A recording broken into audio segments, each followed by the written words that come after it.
तर झाला असा की आमका हॉटेलो मच्छी खावचो. मग आम्ही रिक्षेत बसला आणि गेला डायरेक्ट मालाड मच्छी मार्केटला. तर आजी इकडे कोलंबी घेऊन होती, तर तिका म्हटला 2 वाटी आमका दी. तर तिनं वायसीवरती लावल्यान कोलंबी आणि दिल्यान.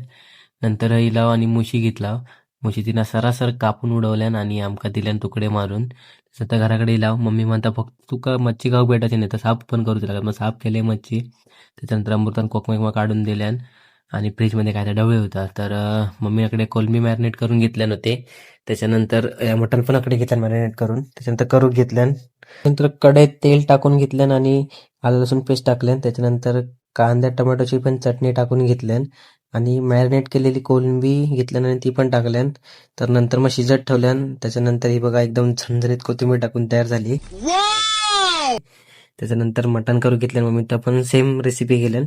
कांदा लसूण सगळं टाकून घेतल्यान, कढीपत्ता वगैरे तेलात भाजून मग मस्त मॅरिनेट केलेलं मटण टाकल्यान. त्याच्यानंतर वाटप टाकून घेतल्यान. कारण मालवणी माणसांचं वाटपाशिवाय जेवण जायतच नाही, तुमका माहिती आहे. तर अकडे पण मस्त मटण रेडी झाला. त्याच्यानंतर आम्ही जेवक बसलाव.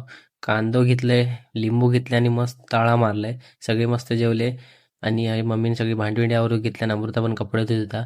अमृतान पण कपडे धुवून घेतल्यान. चला तर मग भेटूया पुढच्या ब्लॉगमध्ये.